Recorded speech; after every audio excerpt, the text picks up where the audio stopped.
Assalamualaikum warahmatullahi wabarakatuh. Selamat pagi semuanya. Selamat pagi anak-anak. Baik, pada pagi hari ini kita akan mulai belajar kembali. Belajar buku MRT ya, jilid 2D. Tolong dibuka halaman 188 ya.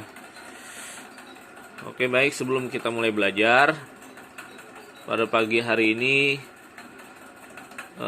sebelum kita mulai belajar, mari kita membaca Bismillahirrahmanirrahim, agar yang kita pelajari pada hari ini mudah-mudahan kita bisa paham. Mudah-mudahan biar adik-adik semua bisa dapat ilmunya, bisa paham. Oke, mari kita mulai. Dibuka halaman 188, pelajaran bahasa Indonesia. Pemakaian huruf kapital. Ayo ingat kembali materi tentang pemakaian huruf kapital pada subtema sebelumnya. Nah, jadi kita sebelumnya sudah pernah membahas ya di video sebelumnya tentang huruf kapital. Nah, berikut beberapa pemakaian huruf kapital. Huruf kapital digunakan untuk menulis nama Tuhan ya. Contoh, Lani berdoa kepada Tuhan sebelum makan. Nah, Tuhan itu harus besar ya, termasuk tulisan seperti apa? Allah kan. Allah itu kan Tuhan kita gitu. Jadi huruf A-nya harus besar, jangan kecil. Nah, kemudian udara yang kita hirup merupakan anugerah dari Tuhan yang Maha Kuasa. Nah, Tuhan yang Maha Kuasa ini T-nya harus besar, huruf T-nya, terus yang-nya juga harus besar, huruf Y.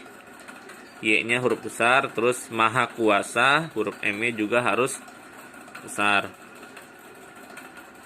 Jadi jangan tulis Tuhannya huruf besar nih, huruf T-nya, terus yang-nya, Y-nya huruf kecil. Enggak.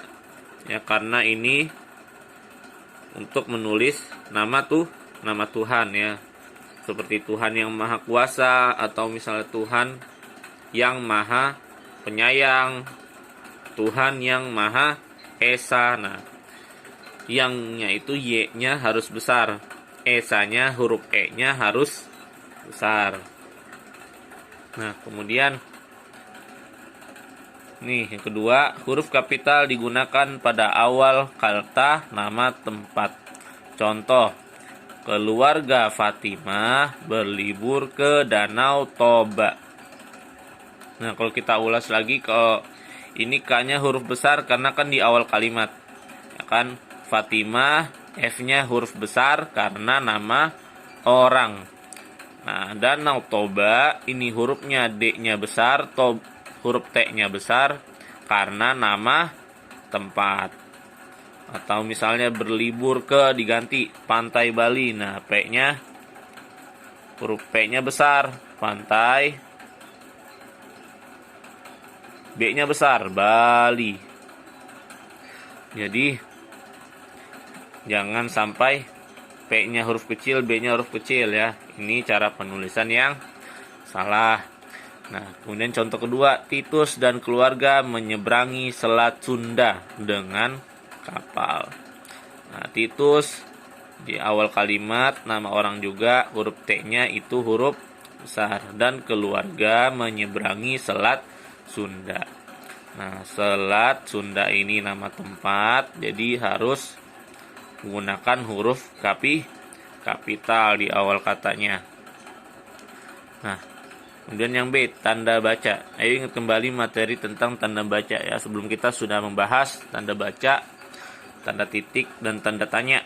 Nah, hari ini kita bahas kembali. Salah satu pemakaian tanda titik yaitu digunakan di setiap akhir kalimat. Nah, akhir kalimat biasanya digunakan.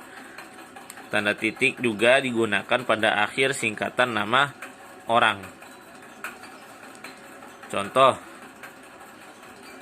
rumah Lani terletak di jalan Ayani. Nah, ini Ayani ini singkatan nih, aslinya Ahmad Yani.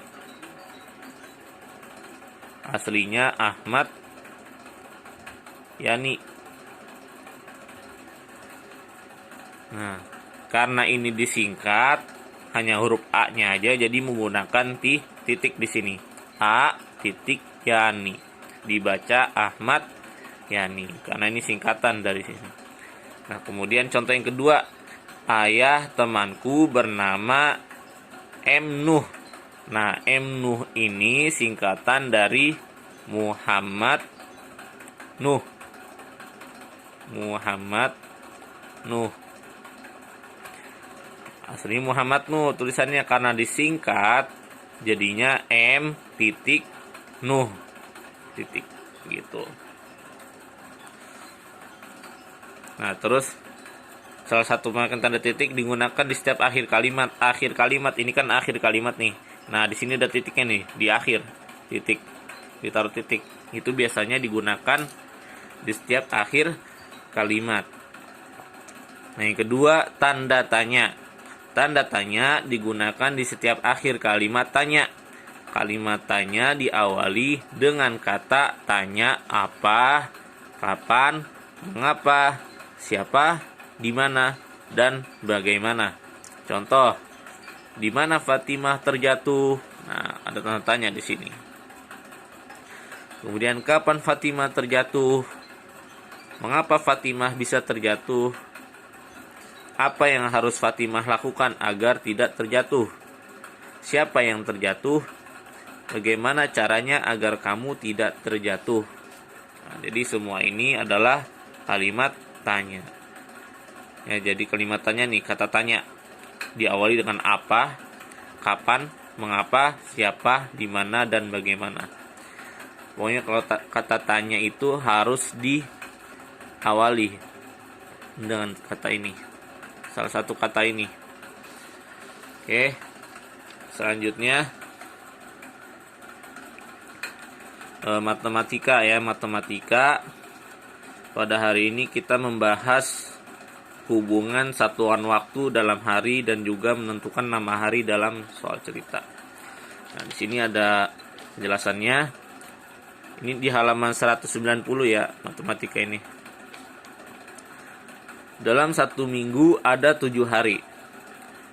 Berikut nama-nama hari dalam satu minggu: Senin, Selasa, Rabu, Kamis, Jumat, Sabtu, Minggu. Nah, dalam satu minggu ada 7 hari. Ya, pasti adik-adik udah tahu semua ya nama-nama hari itu. Nah, ini ada beberapa contoh soal sedikit. Menentukan nama hari dalam soal cerita. Contoh soal: Fatimah dan keluarga berlibur ke rumah nenek selama 4 minggu. Ya, selama 4 minggu.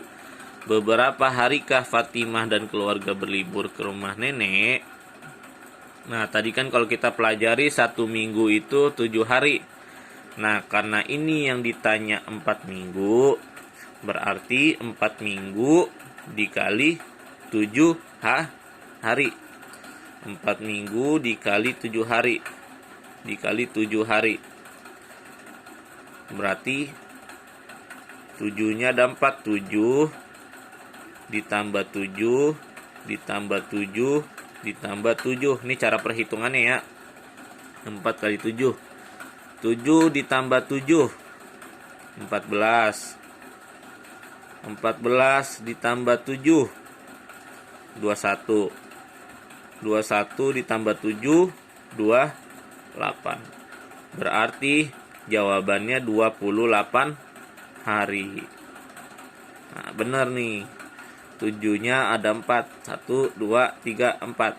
Nah, ini 1 minggu, ini 2 minggu, ini 3 minggu, ini 4 minggu.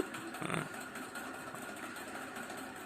benar, hasilnya 28. Jadi Fatimah dan keluarga berlibur di rumah nenek selama 28 hari. Sebentar, kita ini dulu. Nah, ini ada contoh soal. Contoh soal lagi ya, misalnya nomor 7 nih di halaman 198 contoh soal. Anton dan keluarganya berlibur ke rumah nenek selama 5 minggu. Lama Anton dan keluarganya berlibur ke rumah nenek adalah titik berapa hari nih? Nah, berarti tadi kan 1 minggu 7 hari. Nah, ini yang ditanya 5 minggu berapa hari? Nah, 5 dikali tuh 7 ya. 5 minggu dikali 7 hari. Berartinya 7-nya ada 5. Ya, coba kita hitung. 7 ditambah 7 ditambah 7 ditambah 7 ditambah 7. 7 tambah 7 tambah 7 ada 5 kan? Minggu 1, minggu 2, minggu 3, minggu 4, minggu 5. Tadi 7 tambah 7 berapa? 14. 14 tambah 7, 21. 21 tambah 7, 28. 28 tambah 7, 35. Berarti isinya 35 yang ini isinya. Ya, mudah-mudahan adik semua bisa paham. Cukup sekian penjelasan dari kakak. Semoga kita semua bisa pahami apa yang kita pelajari hari ini. Dan mudah-mudahan ilmu yang kita pelajari bisa bermanfaat buat adik-adik semua. Sekian, wassalamualaikum.